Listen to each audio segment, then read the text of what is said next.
What does it take to build a world-class aquascape? Well, it's a bit of this, a lot of that, and one of these. A Takayuki Fukada, one of the world's greatest aquascape artists, known for turning rocks, twigs, and water into something people will willingly stare at for hours. Today we'll be showing you the secret to how he built this stunning nature-style aquascape, and explore the expert techniques, the clever tricks, and surprising tools that frankly weren't designed for this, but worked anyway. If you want to level up your aquascaping and learn how to make sticks and stones look like an underwater poem, you're in the right place. So let's begin. This is the tank where it all begins, a 6-foot Cade aquarium. The kind of tank that doesn't just hold water, it holds dreams. Cade tanks are known for their clear glass, clever designs, and the sort of silent confidence usually reserved for luxury cars and people who bring their own pens to meetings. So naturally, you don't just chuck things in and hope for the best.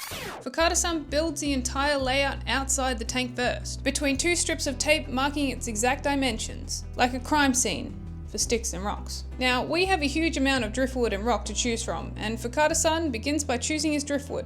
He selects from our private collection. It's locally sourced, expertly cleaned, and each piece is a sculptural statement in of its own right. Also, the cleaning doesn't just erase the wood's character, it highlights it. Every grain, knot, and curve made more dramatic, like it's been through a makeover but still insists it's all natural. By selecting his largest, most striking pieces first, Fukada-san sets the tone for the entire layout. This initial step establishes the flow, in this case moving from right to left. After placing his main driftwood pieces, Fukada-san begins grounding the layout with Weo's Darwin Black lava rocks. And these aren't just to secure anything just yet, it's just to stage it. The rocks are nestled beside and beneath the larger wood to make it feel like it's resting naturally, as if shaped by time. Once the main character is in place, the process becomes almost instinctual. He adds a piece, steps back, observes, adjusts, over and over. It's a rhythm of action and reflection. And if you're wondering how many times he adjusted the same branch, the answer is yes. He places each branch with the intensity of someone defusing a bomb, if the bomb were made out of twigs. And nothing's glued yet, it's all just carefully balanced. And knowing my track record, I'm standing off to the side, trying not to sneeze, cough, or even breathe too hard. Once the smaller connecting branches are in place, Fukada-san introduces more lava stone. This time they're slightly smaller and mostly toward the left side of the layout. This creates a tapering effect. The right side is bold and heavy, and the left side just quietly leaves the room. Like with the driftwood, he's arranging the stone to follow the same flow, and they're all angled consistently. Even the front-facing stones lean the same way, adding harmony without making the layout feel forced or artificial. After a lot of very small, very specific adjustments, and I do mean a lot, he's finally happy with the design. But before anything goes in the tank, he locks in, not mentally, but with tape. He places a bit of tape on either side of where the 2 materials meet, then draws a line across them so they can be reassembled in the exact same angle. It's like connecting the dots, except the dots are rocks. Then he numbers each stone, in order, like they're contestants at a geological beauty pageant. The whole thing is part sculpture, part strategy, part genius. And look, it's not how most people label their rocks, but then again, most people haven't made rocks look this good. You can see that. So driftwood from here. Yeah. Yeah. Yeah, the angles. Same flow. Yeah. From one end. With the layout locked in, everything gets moved down to the front, carefully, in order, like it's waiting to board a flight. Before doing anything, Fukada-san prepares his tools ahead of time, all of them, in one place, before starting. It's the kind of self-control I've only seen in monks and professional IKEA assemblers. Now, the flow of building inside the tank mirrors the dry hardscape setup. The larger driftwood and stone go in first. This time, there's more to it than just placement. He secures the driftwood directly to the tank using expanding foam. Once touched dry, it's covered in aquasoil and cemented in place with a lot of liquid glue. The result?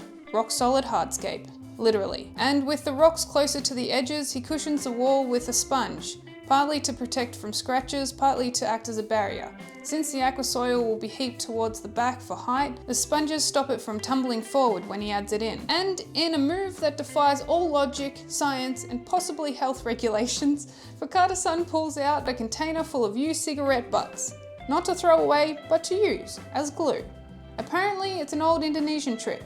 The nicotine helps the wood and rocks stick together, which raises a lot of questions, like who discovered that, and how many cigarettes did they go through before realizing that it's a viable construction adhesive? But Fukada-san doesn't question it. He just saves them, uses them, and moves on. And it doesn't seem to harm his fish. They're all swimming, which is generally considered a good sign. Once the rocks are glued in and sponge is placed between them to plug up any gaps and form a wall, Fukada-san adds in the substrate, a combination of ADA Power Sand and Amazonia version 2, which, despite sounding like the name of a sci-fi sequel, is actually just very fancy dirt. And again, he adds it before the rest of the wood, because rather than trying to awkwardly sprinkle into tiny gaps later like some sort of botany tooth fairy, he builds the branches on top of it.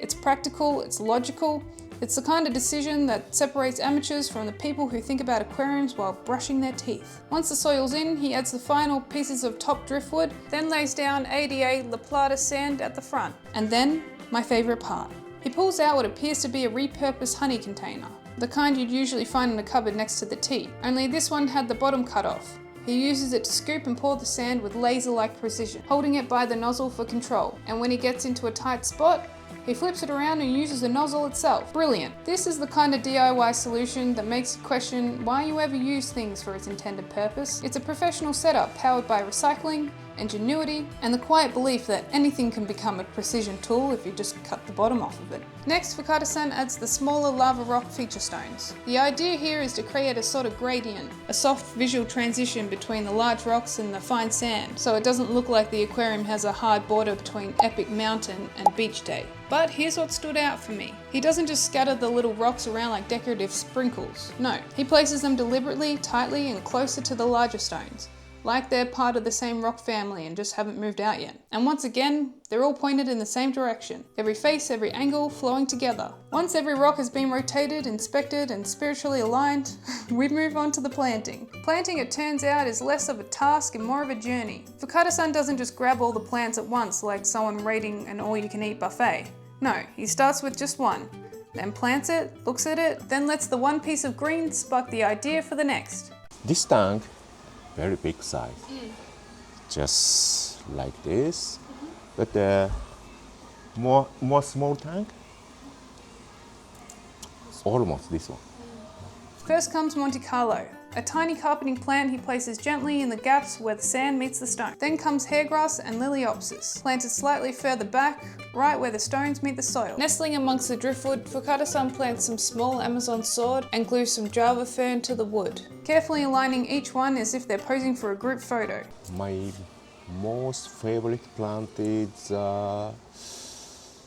echinodorus. Big one. Big one? Yeah, big one. Yeah, okay.